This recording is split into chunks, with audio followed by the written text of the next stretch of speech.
¿Cómo surgió la Guerra Mundial? Se muestra en base a los archivos del Ministerio de Relaciones Exteriores de Alemania. 1919. Prefacio.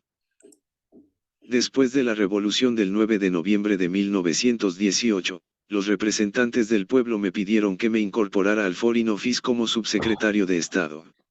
Una de las primeras tareas que me impuse fue comprobar si se había retirado material incriminatorio de sus archivos, como se temía en ese momento. No pude ver nada que hubiera confirmado esta sospecha. Por el contrario, incluso las primeras muestras me mostraron que había material importante. Le sugerí al representante del pueblo que primero se publicaran los archivos sobre el estallido de la guerra. Se lo debemos al pueblo alemán, que tiene derecho a saber la verdad sobre sus líderes anteriores. Esto también es necesario. Los representantes del pueblo estuvieron de acuerdo conmigo y me encomendaron la recopilación y publicación de los archivos. Mi actitud anterior garantizará que no omitiré ningún material incómodo. El único deseo era que no publicaría los archivos individuales tan pronto como los encontrara, como había hecho a Eisner, sino que solo salieran cuando se hubieran recopilado en su totalidad. Esto no era del todo deseable desde el punto de vista político, porque retrasó la publicación y sus efectos beneficiosos para el nuevo régimen en el país y en el extranjero. Pero cortó las objeciones de los defensores del antiguo régimen, como si se tratara solo de documentos tendenciosamente seleccionados y fuera de contexto que no tenían valor probatorio. No me aislé del peso de esta opinión y actué en consecuencia.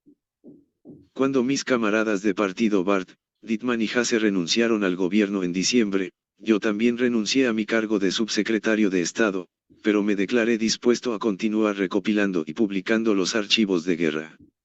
Entonces recibí la carta del 4 de enero. Querido camarada. En respuesta a su carta del 2 de enero, respondo que el gobierno del Reich le pide que continúe su trabajo como coeditor de los archivos sobre el estallido de la guerra. El gobierno del Reich. De Ibert. La palabra coeditor se refiere a que poco antes, siguiendo la costumbre de aquellas semanas de ocupar cada puesto superior 2 veces con un socialista de derecha y un independiente, Quark se había puesto a mi lado. Esta práctica cesó después de que los independientes dejaran el gobierno y la coedición de Quark pronto terminó y yo quedé como el único editor. Por supuesto, no hice todo el trabajo grande por mí mismo. Antes de traer a otros ayudantes, mi esposa estuvo a mi lado, quien ha estado involucrada en casi todos mis trabajos con consejos y acción durante décadas. Pero pronto se necesitó una oficina separada para encargarse de la publicación.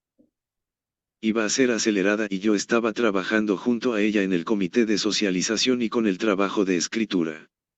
Quark y yo nos pusimos en contacto con el Dr. Gustav Mayer con la solicitud de poner a disposición su mano de obra con el fin de recopilar y ordenar los archivos en mayor medida de lo que yo podía hacer. Aceptó con gusto, aunque también tuvo que abandonar parte del trabajo que amaba por eso. A sugerencia suya, llamamos al Dr. Hermann Meyer, archivero de los archivos secretos del Estado, luego a principios de febrero para acelerar la finalización del trabajo, en vista del material acumulado, el Dr. Richard Wolf y Miss N. Stiebel, Kant. Hist. Siento que es mi deber agradecerles a todos ellos, especialmente a los 2 primeros caballeros, por su dedicado y valioso trabajo en esta gran empresa.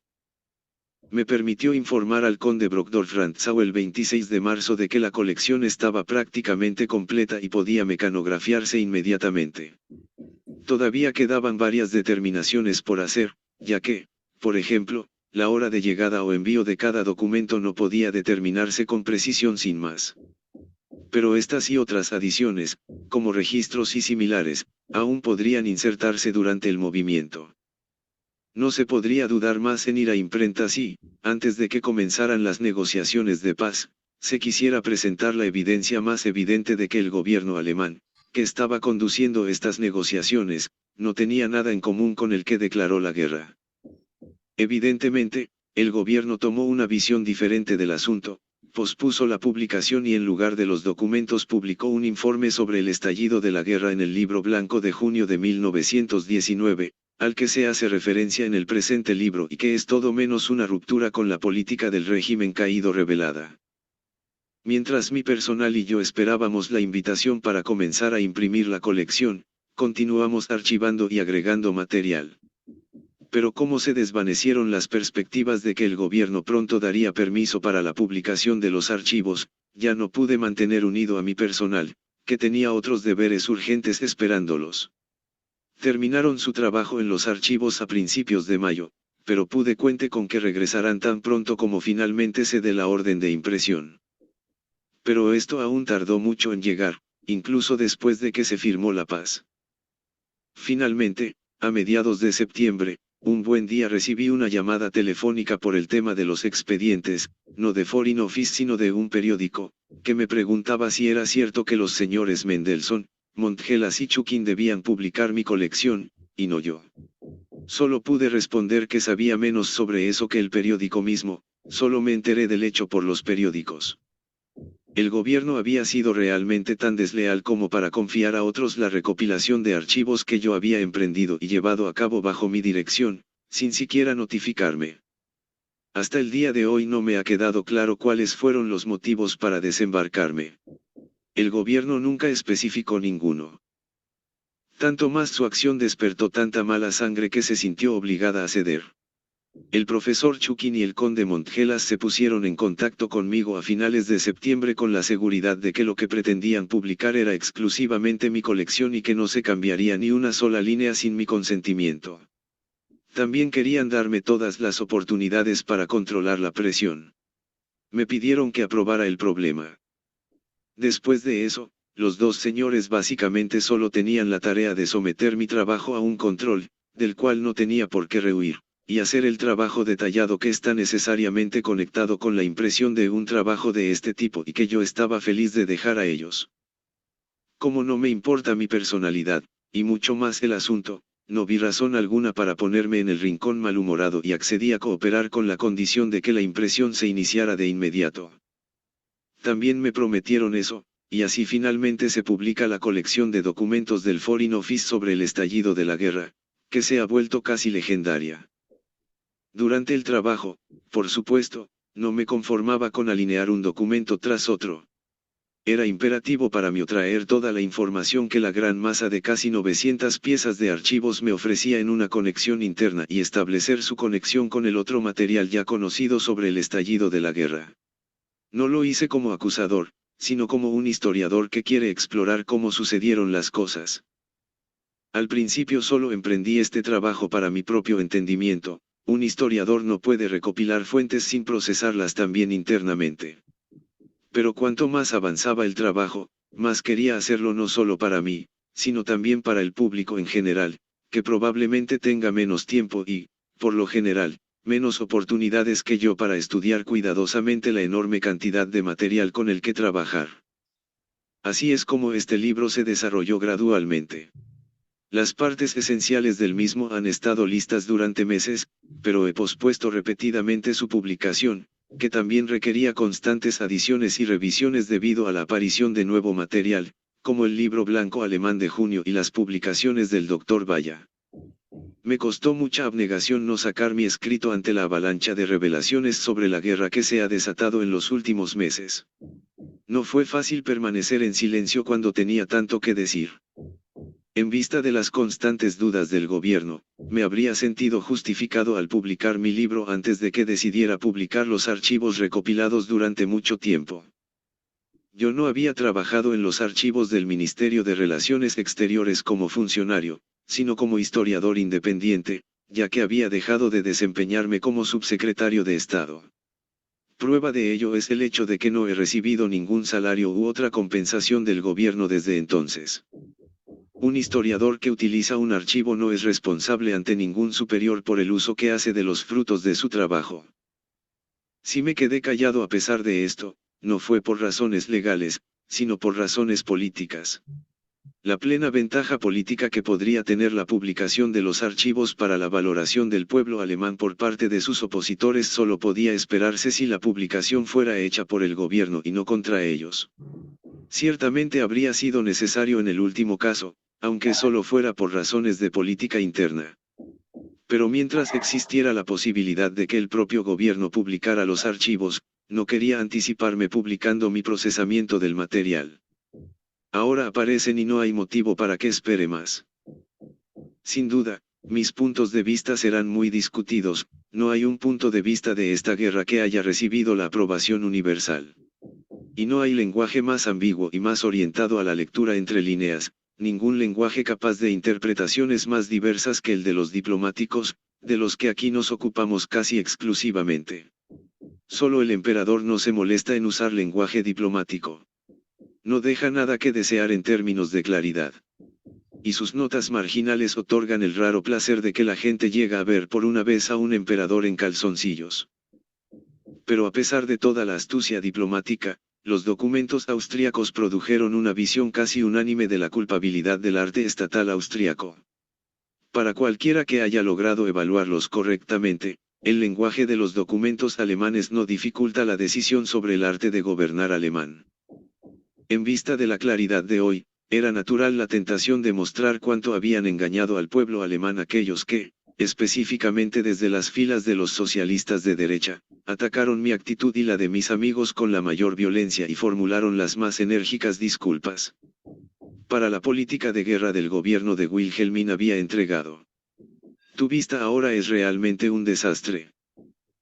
Pero por esa misma razón no tiene mucho sentido pelear con David y Heilmann, etc. Hoy, la tensión de la presentación también sufriría como resultado, y era de temer que la escritura, que está dirigida a todos, les revelaría la verdad sobre los orígenes de la guerra, adquirió un carácter partidista, incluso personal a través de tales polémicas, que yo quería evitar.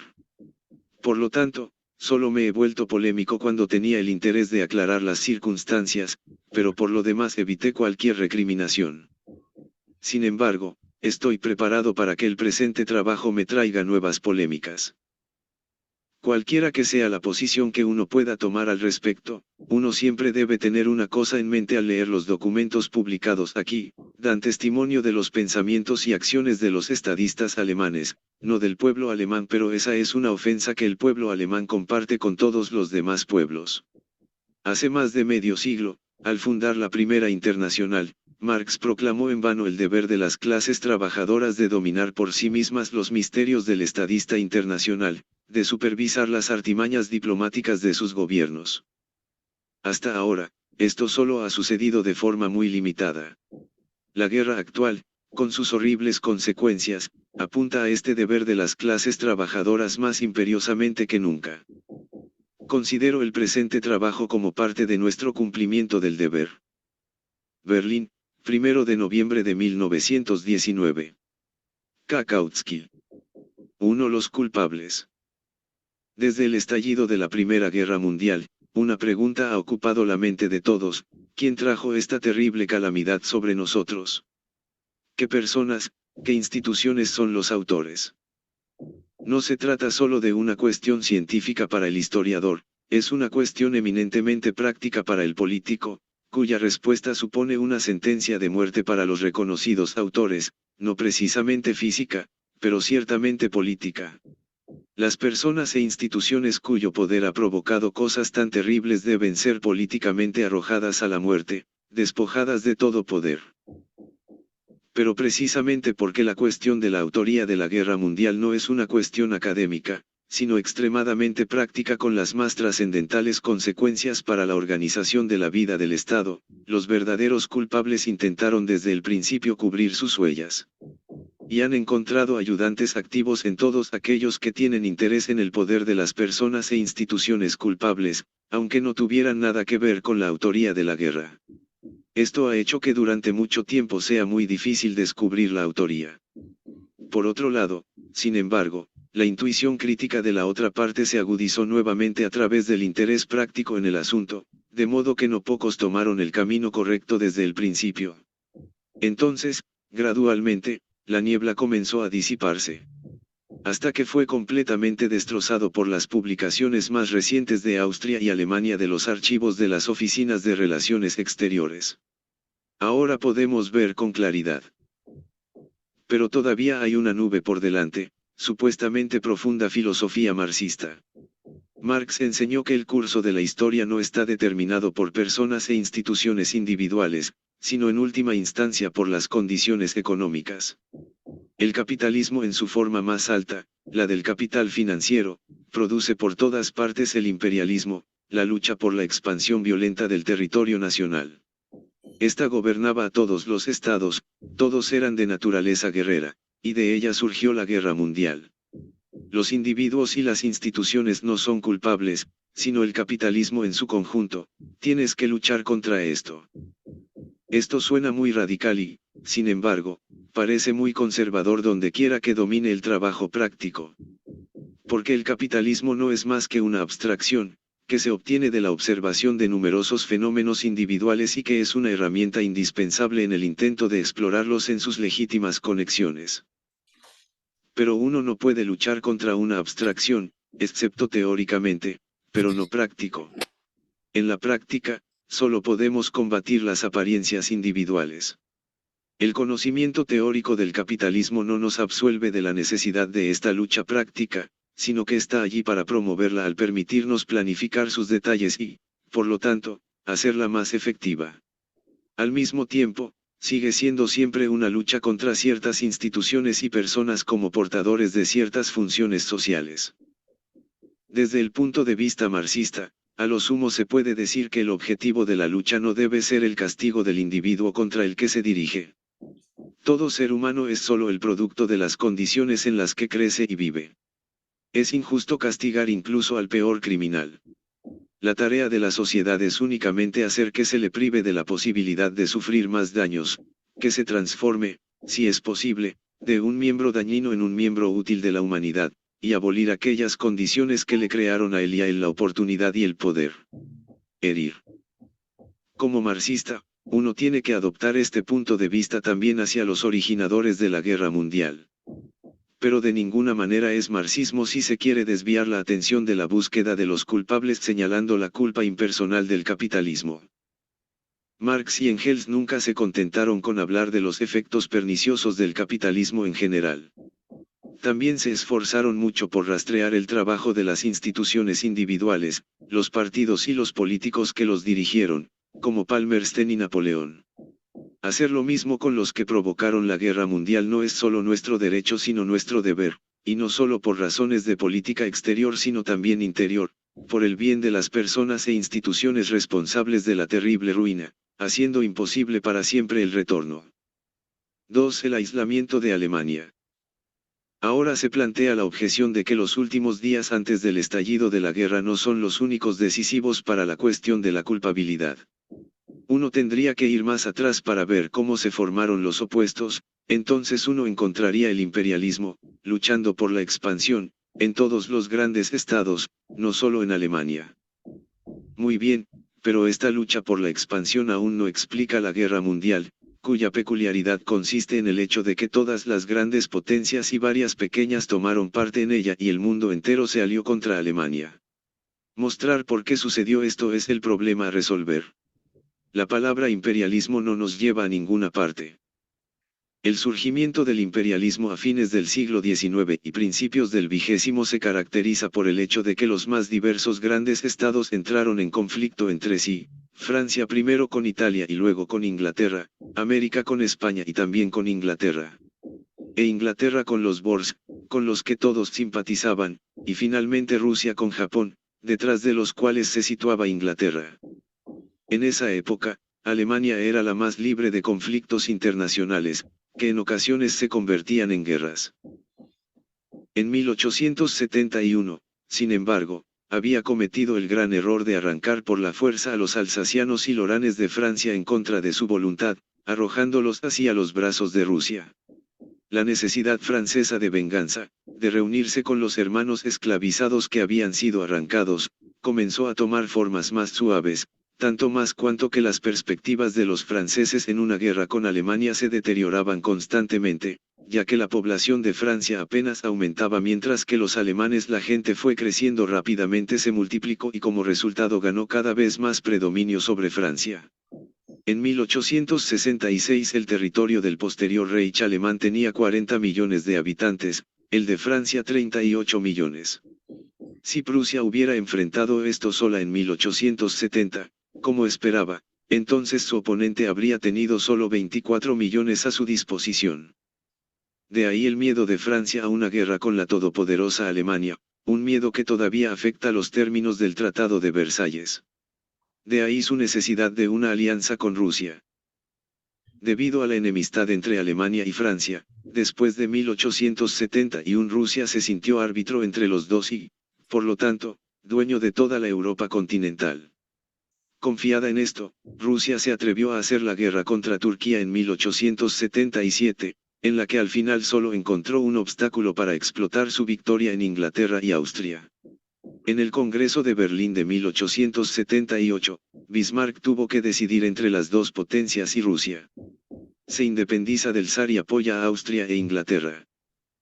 A partir de entonces Rusia se alejó de Alemania y estableció relaciones cada vez más estrechas con Francia, de modo que Bismarck, a pesar de sus fuertes simpatías rusas, fue cada vez más dependiente de Austria, a la que añadió Italia como aliado 1882 cuando los franceses ocupó Túnez y para que los imperialistas de Italia, que tenían en la mira a este país, la hiriesen profundamente. Fuera de ambas combinaciones, Inglaterra permanece en un aislamiento brillante, pero más del lado de la Triple Alianza que del entendimiento franco-ruso. Porque con Francia se mete en diferencias por aspiraciones africanas, Marruecos y sobre todo Egipto con Sudán. En relación con Rusia, su antiguo antagonismo en relación con Turquía, y especialmente con la India, encontró nuevo alimento una y otra vez. Inglaterra, por otro lado, estaba en términos amistosos con Austria e Italia y no en ninguna oposición pronunciada a Alemania, cuyo gobernante Bismarck alimentó los conflictos entre Inglaterra y Francia por un lado y Rusia por el otro, jugando el papel de árbitro y riendo tercero. Esta política no era moralmente muy alta, pero muy beneficioso para la prosperidad económica de Alemania. Fue precisamente en el momento en que surgía el imperialismo que Alemania se salvó de toda guerra y pudo expandir su industria, su comercio y también sus posesiones coloniales explotando los conflictos imperialistas de otros sin tomar parte en ellos. Uno ve que incluso en la era del imperialismo, un gran Estado todavía podía adoptar una política distinta a la política de guerra. Sin duda, hubo estadistas con un poco de abarrotes en la cabeza y con suficiente independencia de aquellos interesados en una política imperialista de violencia, que era tan probable que se encontraran en Alemania como en cualquier otro lugar, y que de hecho se vieron particularmente fortalecidos por el floreciente de la política de paz. El fabuloso auge económico en Alemania a finales del siglo XIX y principios del XX proporcionó los medios para un fuerte armamento militar, creó una clase de magnates industriales violentos, concretamente en la industria pesada, a la que los Yankers y la mayoría de los intelectuales se agregaron como viejos políticos violentos que tenían el trabajo de proclamar la gloria de guerra de los Hohenzollern. El sucesor de Bismarck, Caprivi, seguía aplicando la vieja política que había mantenido la paz en medio de todos los conflictos imperialistas del entorno. Pero cuando el príncipe Bulow se convirtió por primera vez en ministro de Relaciones Exteriores en 1897, luego canciller del Reich en 1900, y con el Tirpitz en la cabeza de la oficina de la Marina del Reich, significó una reorientación completa de la política exterior, la transición a una política mundial que, si tenía un sentido, solo podía tener eso, establecimiento de la dominación mundial por parte de Alemania. A medida que estas nuevas tendencias se hicieron más claras, también efectuaron un cambio completo en la actitud del mundo hacia Alemania. Hasta entonces había estado dividida imperialistamente, y por eso Alemania había sido el factor más poderoso en ella, según el dicho, divide et impera. Ahora todas las diferencias entre los estados individuales dieron paso a una gran diferencia contra el Reich alemán, que todos sentían amenazados. El comienzo de este fatídico cambio en la política mundial alemana se produjo con el proyecto de Ley Fiotes de 1897, que inició la carrera armamentista con Inglaterra y solo se volvió explicable si cumplía el objetivo final de derrotar a las autoridades navales británicas. Esto también ha sido descrito con bastante frecuencia, especialmente por periódicos y políticos panalemanes, como la tarea de los armamentos navales alemanes. Esto despertó la opinión pública en Inglaterra al extremo contra Alemania. En el momento de las guerras napoleónicas, el Imperio Británico había tomado la supremacía en el mar, y desde entonces ningún poder se ha atrevido a desafiarlo. Esta regla misma había cambiado considerablemente de carácter poco después de la Paz de Viena. En las primeras décadas del siglo XIX, Gran Bretaña era todavía un país fuertemente agrario que podía, si era necesario, mantenerse a sí mismo. Completamente diferente más tarde. Como el más industrializado de todos los países, pronto se encontró más dependiente que cualquier otra región de los fuertes suministros del exterior, no solo de materias primas sino también de alimentos.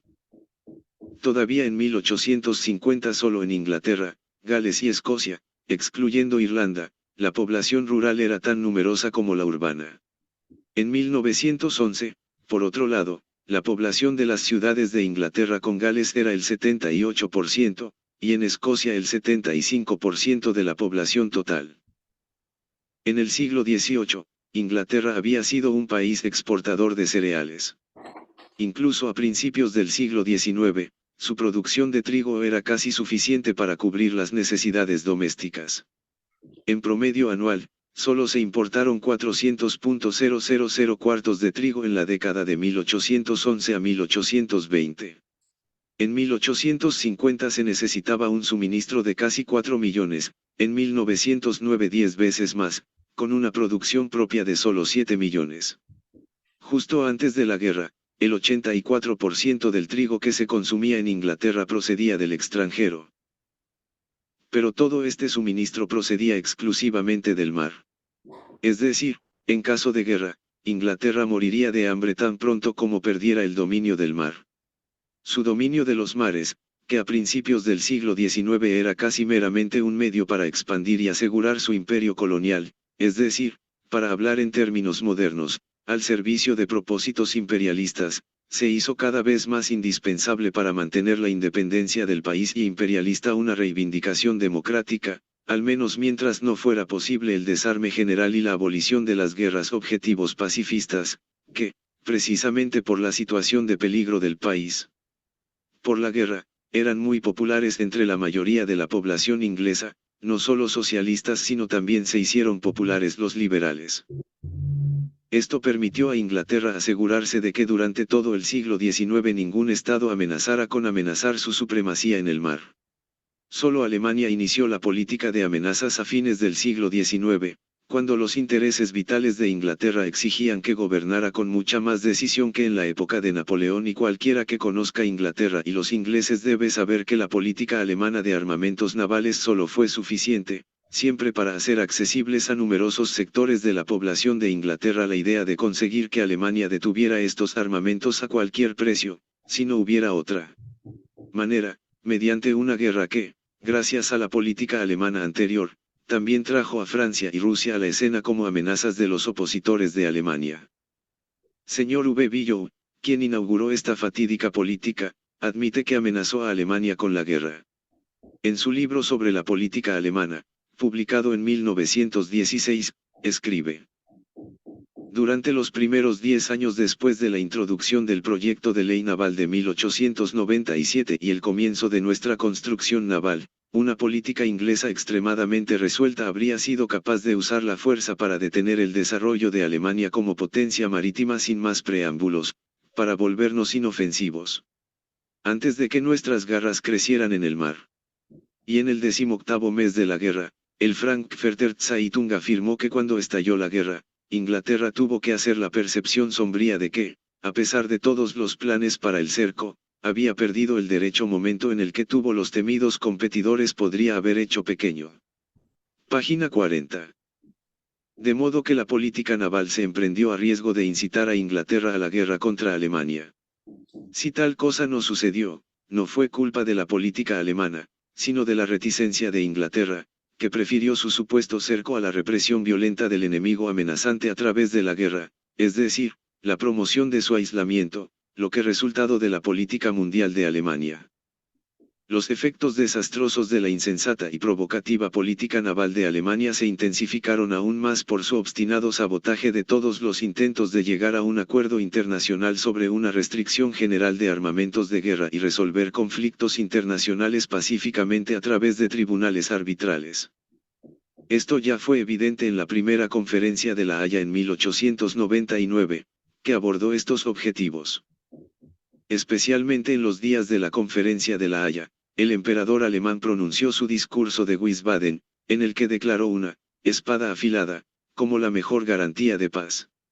Fried, Handbuch der Friedensbewegung, p. 171.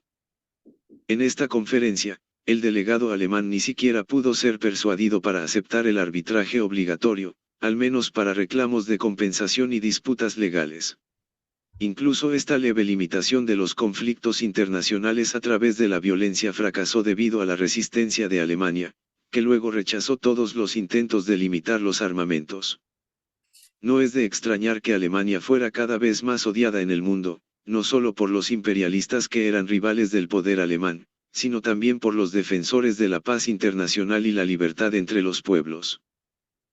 El papel que hasta entonces había jugado el zarismo en relación con la democracia europea, como su peor enemigo común, ahora recaía cada vez más en el imperio militar alemán.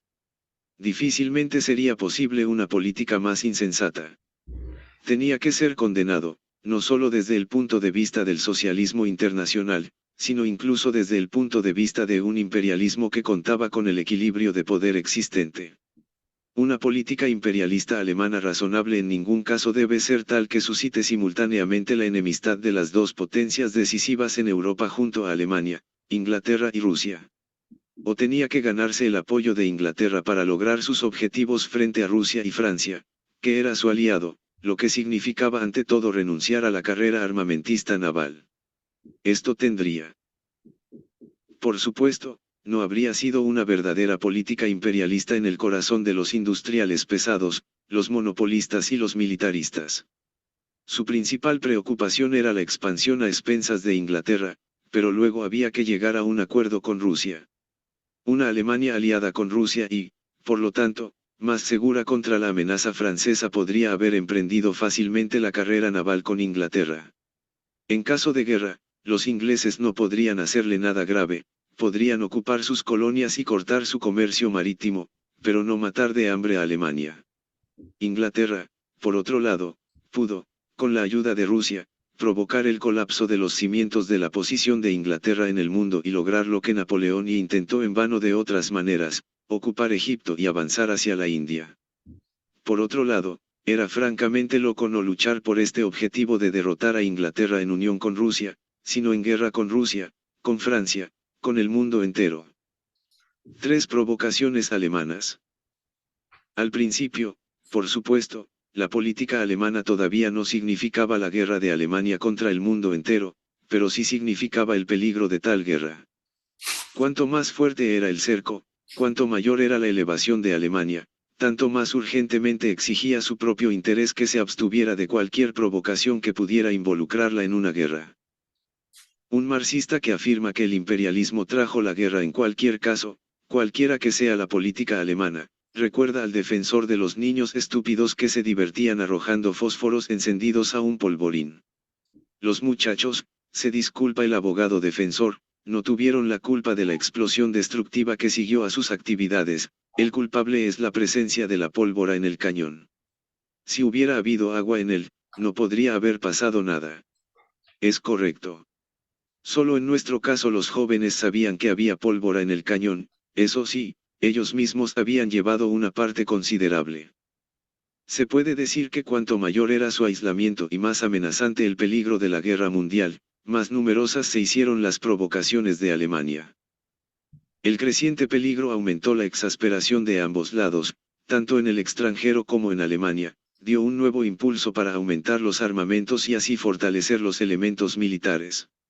Incrementó fatalmente el número de quienes consideraban la guerra como inevitable y, por lo tanto, casi instaron a que se lanzara como una guerra preventiva cuando las circunstancias favorecieran a su propio país y obstaculizaran a sus oponentes.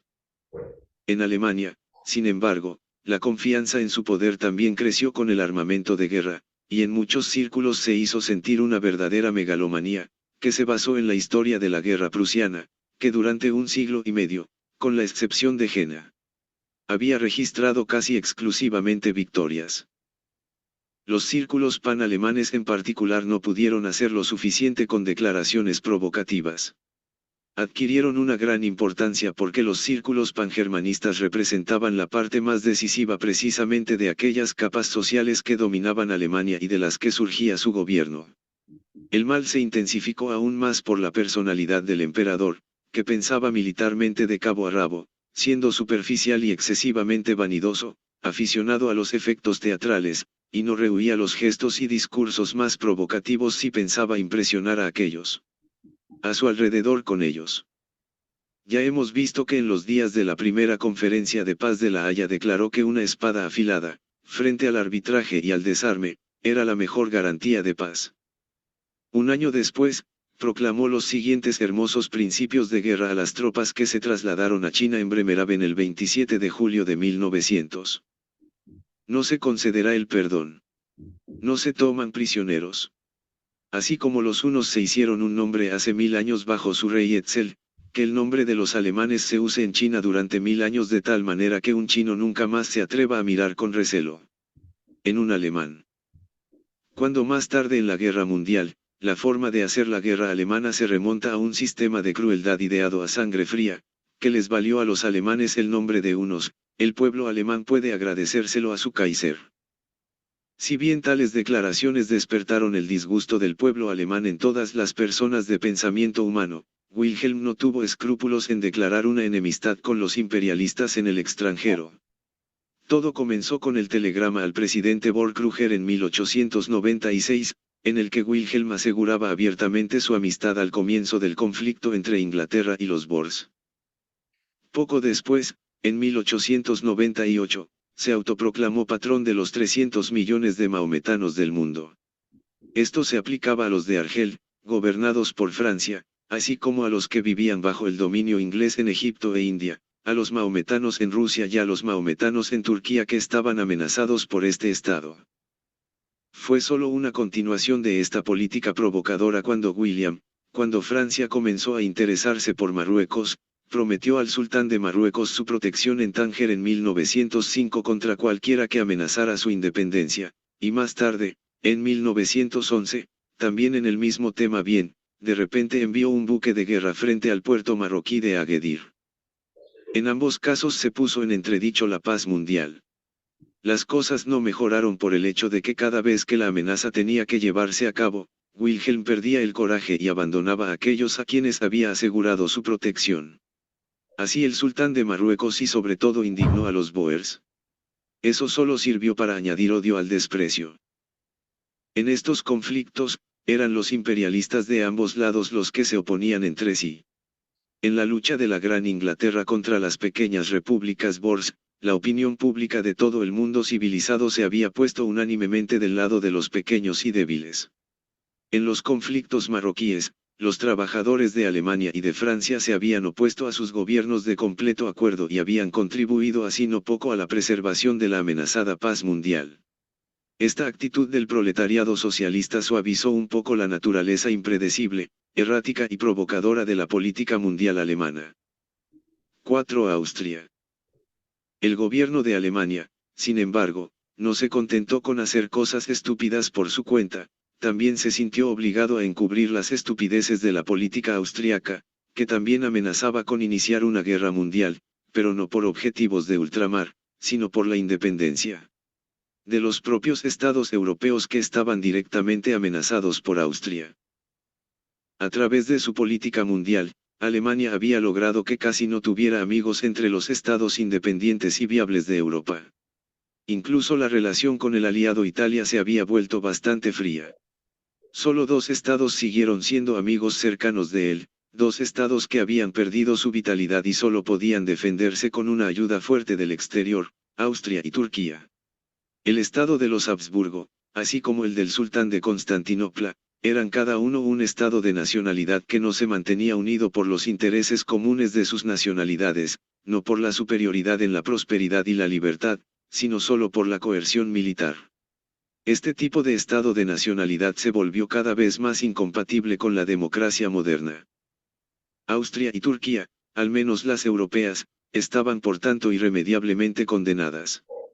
Los principales estadistas alemanes notaron tan poco que hicieron precisamente de estos estados su único apoyo, pero por supuesto, ¿qué otro les habría quedado en su política mundial?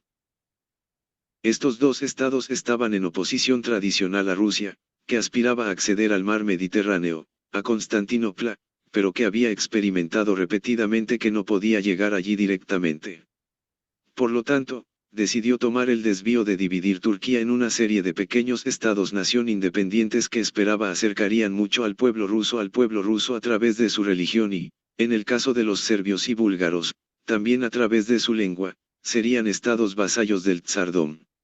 A diferencia de los gobiernos de Austria y Turquía, favoreció los movimientos de independencia nacional en los Balcanes, trabajando en la línea del progreso histórico necesario al que se oponían esos gobiernos.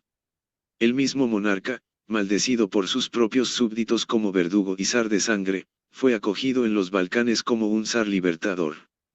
Por supuesto, el imperialismo ruso no habría logrado sus objetivos con los pueblos balcánicos.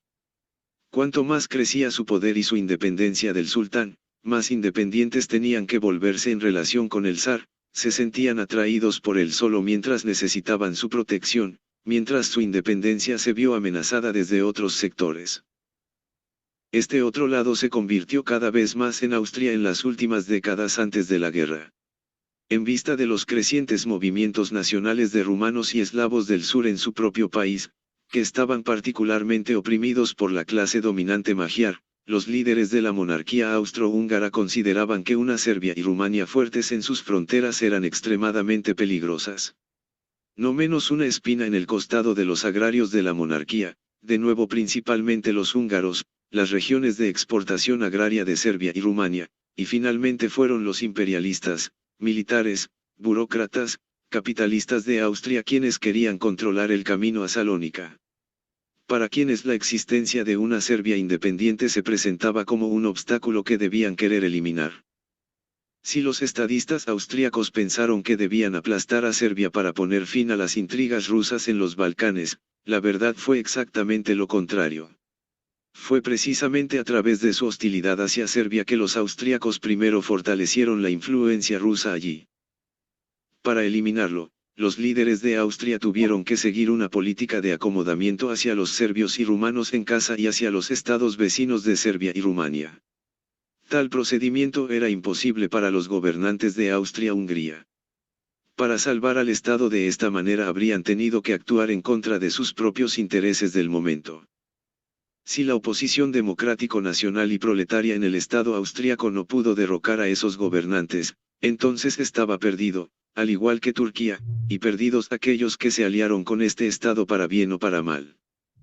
Al mismo tiempo, sin embargo, Austria todavía se sentía como una gran potencia, todavía quería comportarse de manera independiente, intentó repetidamente una política independiente, que se volvió cada vez más equivocada con sus crecientes dificultades internas y externas. El asunto no mejoró en nada por las relaciones gubernamentales personales del Estado. A su cabeza se encontraba un gobernante que nunca había poseído excelentes facultades mentales, que estaba sumamente necesitado de descanso debido a la vejez y a una serie de los más duros golpes del destino, y cuyo régimen había adquirido el carácter de senilidad. Pero su desgracia hizo que los pueblos de Austria no tuvieran en cuenta esta necesidad de paz, que creciera cada vez más su indignación contra el estado imposible en que se veían empujados. Bajo la impresión de este creciente malestar en el Reich, la senil necesidad de descansar produjo los síntomas más contradictorios, a veces condujo a una sorprendente conformidad. Pero esto no pudo tener los resultados deseados de calmar a los pueblos, ya que ella siempre se refirió solo a puntos individuales, solo creó un mosaico. Este régimen era incapaz de una reforma integral. Pero si el cumplimiento no lograba la tranquilidad deseada, entonces la necesidad del descanso desataba la máxima severidad para derribar a quienes perturbaban la paz con actos de violencia. Si esto se aplicó inicialmente a la política interna, también afectó a las externas. Este estaba estrechamente relacionado con el externo en Austria porque solo 2 de las 8 nacionalidades del imperio vivían exclusivamente dentro de sus fronteras, mientras que las demás vivían en gran medida fuera de estas fronteras, algunas organizadas en estados nacionales independientes. Si las aspiraciones nacionales de los rumanos, rutenos y polacos ya influyeron en la política exterior de Austria, Esto sucedió aún más a través de los irredentos italianos y eslavos del sur. Además de todo esto, Austria ganó un segundo gobernante junto a su emperador, el archiduque Francisco Fernando, quien adquirió el derecho de sucesión en 1896, casi al mismo tiempo que Alemania comenzaba su desastrosa política naval.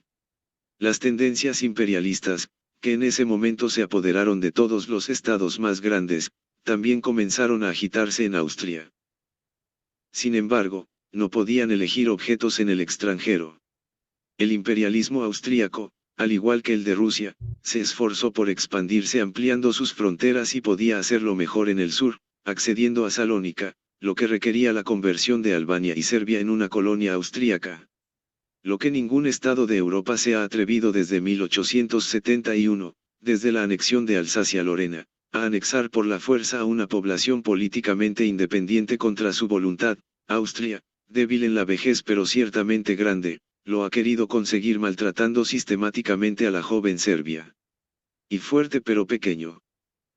El joven, enérgico, incluso despiadado Franz Ferdinand, que no conocía la necesidad de descansar, no dudaba entre el cumplimiento y la violencia, pero que confiaba únicamente en la violencia, se convirtió en el portador de estos esfuerzos imperialistas, a los que pudo dar aún más énfasis. Cuanto más envejecía el emperador, más crecía la influencia del heredero al trono en la política militar y exterior, que Francisco Fernando determinó a partir de 1906, tras la sustitución de Goluchowski por Aehrenthal.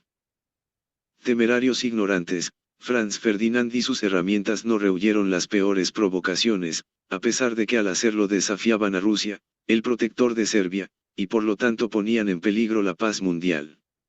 ¿Qué les importaba mientras su gran hermano alemán estuviera detrás de ellos con su poderoso puño blindado?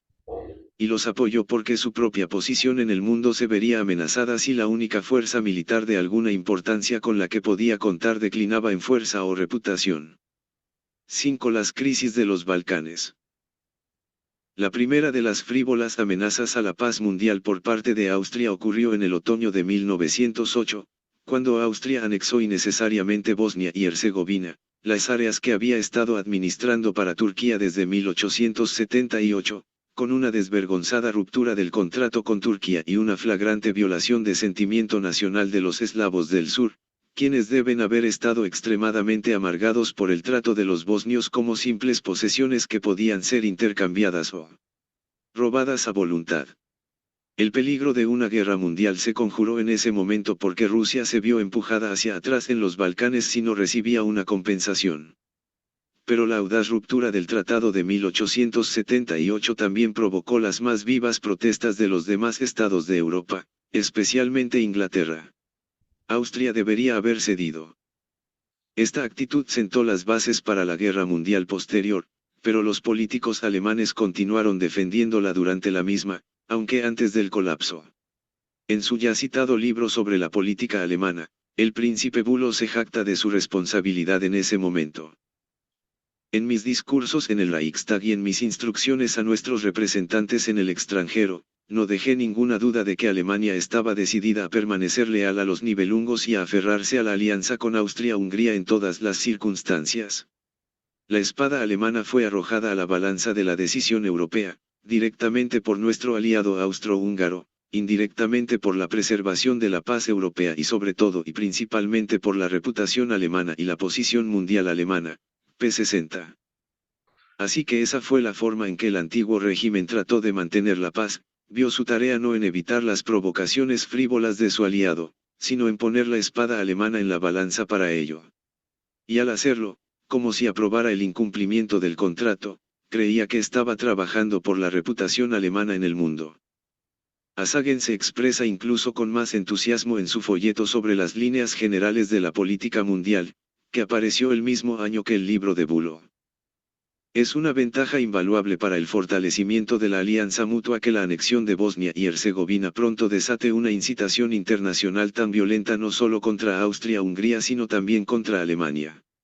Fue solo esta agitación la que llevó a los dos aliados a una relación completamente indisoluble. 2. p. 6. De hecho, qué ingeniosa política que ve una ventaja inestimable en desatar una poderosa incitación internacional contra sí misma porque convirtió a Alemania en prisionera completa de una Austria internamente en bancarrota total. La espada alemana preservó la paz mundial en 1908 y 1909 porque Rusia tuvo que aceptar con calma la humillación infligida a Serbia y, por lo tanto, a sí misma. Porque todavía sangraba por todas las heridas, después de la derrota en la guerra con Japón y después de la revolución. El 31 de marzo de 1909, Serbia tuvo que prometer en una humilde nota que enmendaría sus caminos y renunciaría a su política de protesta contra la anexión. Pero, por supuesto, Rusia finalmente no admitió la derrota en los Balcanes. La aislada Serbia tuvo que dar paso a Austria. El arte de gobernar ruso ahora logró lograr una alianza entre los gobiernos de los Balcanes.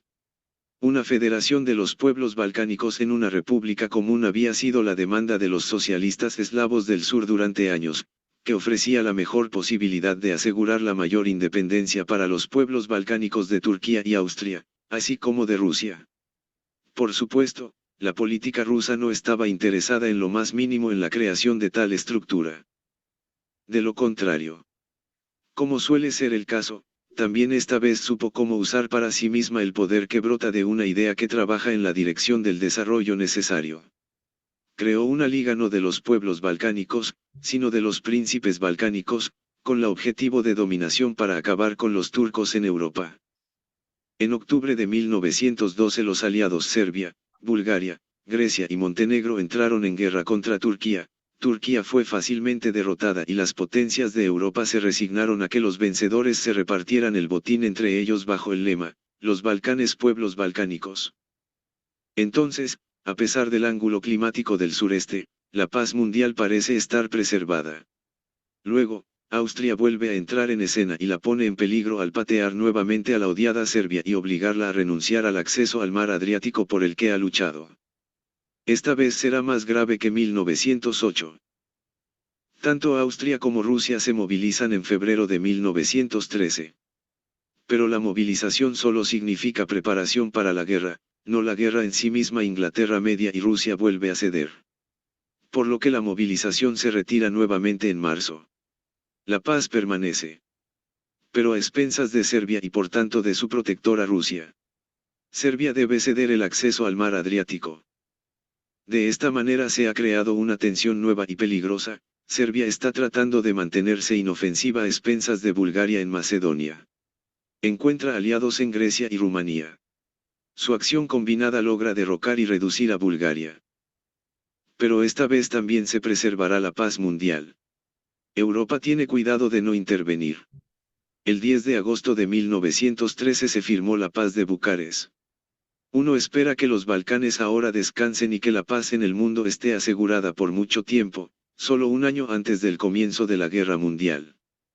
A Austria, por supuesto, no le gustó la paz de Bucarest. Pidió a Italia que autorice una acción defensiva preventiva contra Serbia. Italia cortó la idea de raíz. Uno puede suponer con el príncipe Lichnowsky que el marqués San Giuliano, quien llamó al plan una pericolosísima aventura, una aventura altamente peligrosa, nos salvó de estar involucrados en una guerra mundial ya en el verano de 1913. En este caso, Austria tampoco encontró el favor del gobierno alemán. No hay que olvidar que uno Hohenzollern gobernó en Rumanía. Por lo tanto, Alemania inicialmente protegió el Tratado de Bucarest. Probablemente a esto se refiere el comentario sobre la preocupación de este alto caballero, Guillermo, por Serbia en el memorando de Tisza del 1 de julio de 1914, presentado al emperador de Austria, Libro Rojo de Austria sobre la prehistoria de la guerra, 1919. Y, p. 18. Pero los gobernantes de Austria no se calmaron. Siguieron investigando la situación creada por la paz de Bucarest y finalmente lograron convencer a Alemania. Mientras los dos aliados preparaban así una política que iba a desembocar en una guerra mundial, sabían perfectamente cómo preludiarlo renunciando no solo a todas las alianzas con los gobiernos, sino también a todas las simpatías entre los pueblos. Austria-Hungría combatía los esfuerzos, tenía como objetivo una mayor libertad en Croacia y Bosnia no solo con un régimen de terror, sino también con juicios y con una propaganda que se llevó a cabo con tanta falta de escrúpulos y al mismo tiempo tan francamente estúpida que tuvo que probarse, concretamente en el juicio de Friedjun en 1909, trabajan con documentos que fueron falsificados, y encima falsificados en la legación austríaca en Belgrado, bajo la égida del conde Forgach, quien en 1914 se suponía que estaba involucrado en el ultimátum a Serbia y por ende en el desencadenamiento de la guerra mundial.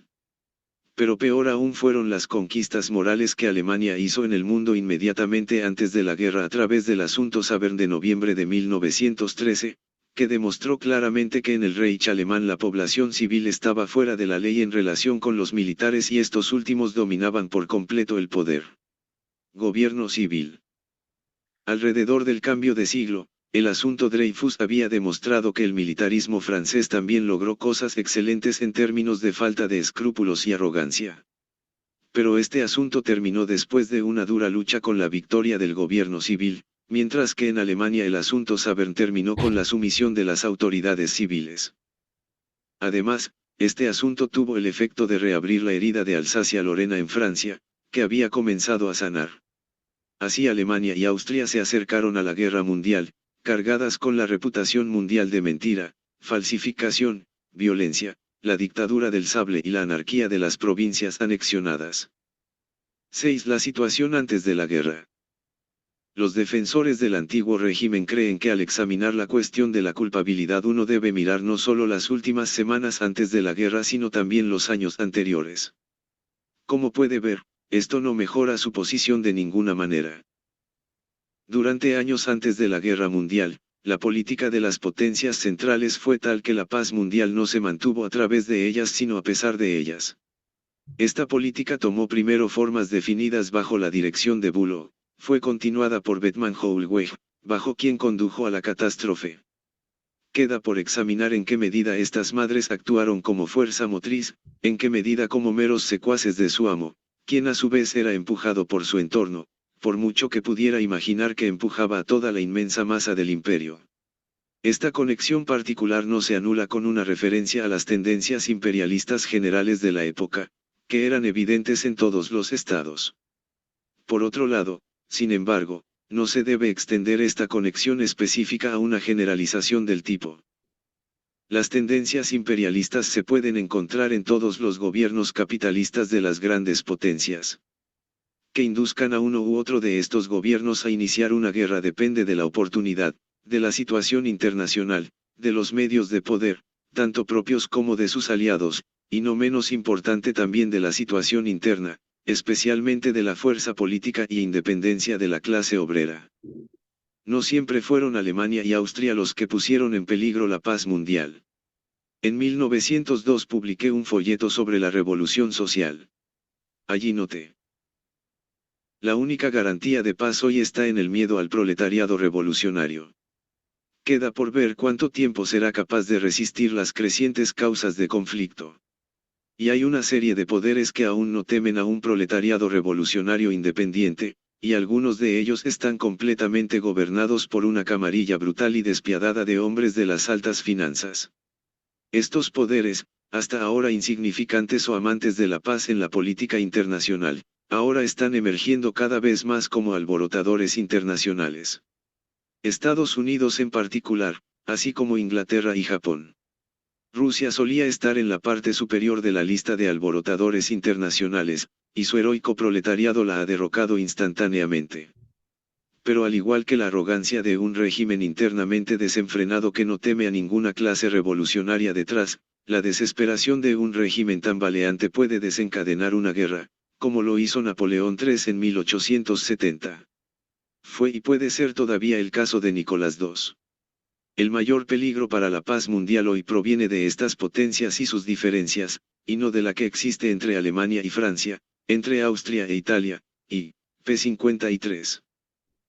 Esto fue escrito bajo la impresión de las guerras de los japoneses contra China 1894, los estadounidenses contra España 1898, los ingleses contra los Boers, 1899 a 1902.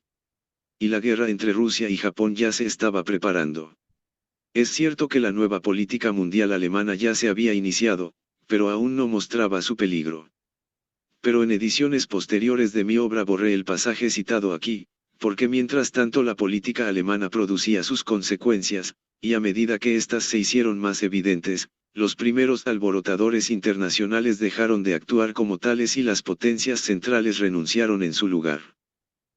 Si uno considera que las tendencias imperialistas son inmorales y si cree que la cuestión de la culpa es un juicio moral, puede señalar con razón que el monje y el rabino, los poderes centrales y la entente, ambos apestan. La situación es diferente si uno considera la cuestión de la culpabilidad en la guerra no como una cuestión de moralidad sino de causalidad y se pregunta qué política específica provocó esta guerra específica. Entonces se llegará quizás no a una condena moral, pero ciertamente política, de ciertas personas e instituciones. Sin embargo, solo no todo el pueblo que fue gobernado por ellos y que, naturalmente, tiene que desarrollar tendencias completamente diferentes después de su eliminación. El profesor alemán odiaba al pueblo alemán en los días de su mayor poderío militar, y lo ridiculizaba en los días de su derrota, cuando lo situaba como pueblo de héroes ideales por encima de los ingleses, de los que hablaba con desdén como pueblo de sucias comerciantes. Pero así como los alemanes son más héroes que cualquier otro pueblo, son más rufianes pendencieros que sus adversarios en la guerra mundial. Sin embargo, hay que admitir una cosa. Si los oponentes de Alemania mostraron a veces las mismas tendencias imperialistas, la misma inclinación a la guerra y la conquista, no eran moralmente superiores a Alemania, pero intelectualmente lo eran, a pesar del profesor alemán. Sabían calcular muy bien, sobre todo los ingleses y americanos. En la era del imperialismo, siguieron una política de guerra agresiva solo donde no ponían en peligro a su propio país. Eran hombres de negocios demasiado inteligentes para iniciar una guerra en términos que pudieran arruinarlos. Eran capitalistas sólidos y no jugadores de va-banque. Y por eso es erróneo que el capital financiero implique necesariamente apetitos bélicos y peligros de guerra. Solo lo hace bajo condiciones muy específicas. Solo el capital financiero alemán creció de una manera que lo conectó más estrechamente con el militarismo más poderoso y victorioso del mundo. Los estados anglosajones no tenían ningún militarismo hasta la Guerra Mundial. Francia y Rusia tuvieron más que suficiente de eso, pero él no se siente particularmente seguro de la victoria después de las aplastantes derrotas una vez de 1870 a 71 y luego de 1904 a 2005. La conexión con el militarismo más fuerte y animoso del mundo hizo que el capital financiero alemán se olvidara de toda aritmética sobria. Solo así fue posible que Alemania no le siguiera la corriente, sino que la empujara con todas sus fuerzas, aislando completamente a Alemania y provocando cada vez más a sus vecinos. Perdió todo sentido de lo económicamente posible y arrojó su Don Quijote, el militarismo, a la lucha contra los molinos de viento de la Entente, en la que no solo el combativo caballero sino también su confiado Sancho Panza tuvieron que quedarse, maltratados y maltratados. 7 materiales sobre el origen de la guerra. Los defensores de la política de guerra alemana siempre hicieron hincapié en que la cuestión de la culpabilidad no debe juzgarse únicamente sobre la base de los acontecimientos inmediatamente anteriores a la guerra. Una visión científica debe ir más atrás. Hemos visto que de esta manera no se gana nada para la causa alemana. Sin embargo, este esfuerzo por desviar la investigación de las últimas semanas antes de la guerra y hacia puntos anteriores en el tiempo indica que los eventos de estas últimas semanas son aún más estresantes que sus predecesores. Pero los abogados del antiguo gobierno alemán tienen como pensamiento salvador una nueva preocupación científica. Al principio se decía que el verdadero científico solo debía mirar las cosas en su contexto más amplio y no en pequeñas secciones, pero ahora se dice que todo testimonio unilateral es malo.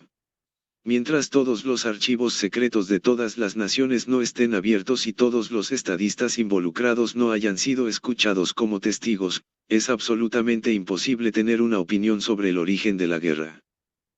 Pero aquellos que plantean tales dudas dan testimonio de su nulidad por su propia práctica, porque inmediatamente después del estallido de la guerra se esforzaron por probar que las potencias centrales fueron atacadas, incluso invadidas, por la Entente.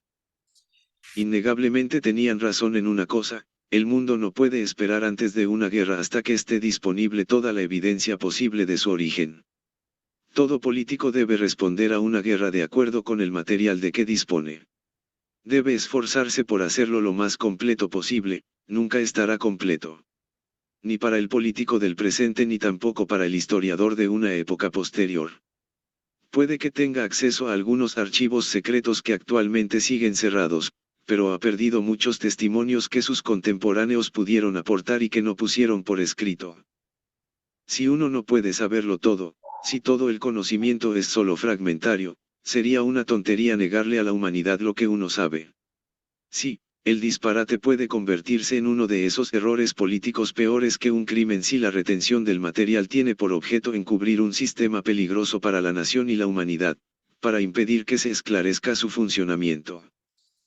No falta material sobre los orígenes de la guerra mundial. Desde el principio nos inundaron los libros oficiales blanco, rojo, amarillo, azul y de otros colores, que pronto comenzaron a ser tratados críticamente.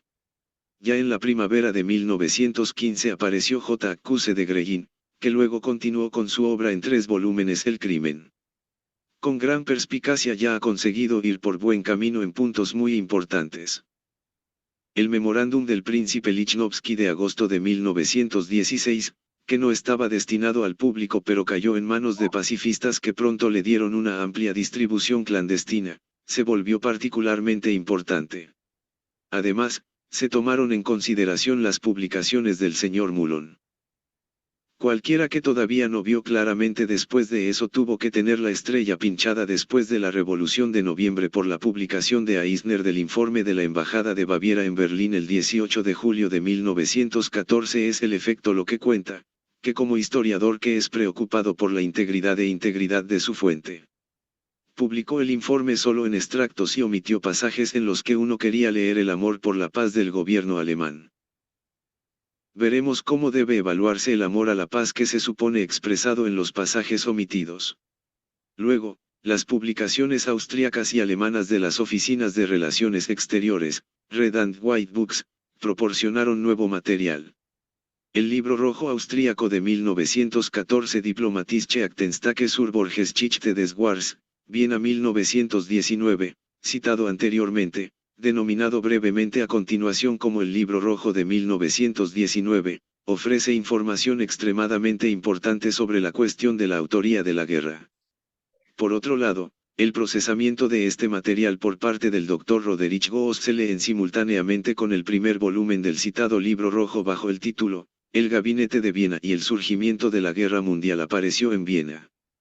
Como no estaba familiarizado con los archivos alemanes, el autor del comentario austríaco a veces llegaba a puntos de vista muy cuestionables, incluso directamente incorrectos. En junio, antes del Libro Rojo austríaco, apareció un libro blanco alemán, destinado a impresionar a las naciones victoriosas durante las negociaciones de paz a favor de Alemania. En realidad, solo sirvió para comprometer aún más la política exterior alemana. ¿Por qué razones? Ya veremos. Desde entonces ha aparecido otro trabajo, que constituye la fuente principal para la siguiente presentación, la colección de fichas sobre la autoría de la guerra, que surgió bajo mi dirección. El otro material que ha aparecido complementa los detalles, pero no cambia la impresión general. ¿Cómo resultaron las cosas después de eso? 8 Sarajevo. Hemos tomado nuestra presentación en el capítulo 5 del Tratado de Bucarest y hemos visto que después de esta paz Viena estaba decidida a llevar a cabo su revisión en la primera oportunidad favorable con la ayuda de Alemania. En ese momento, los poderes centrales mostraron un constante malestar y una gran sed de talento. Alemania convenció a Turquía de que un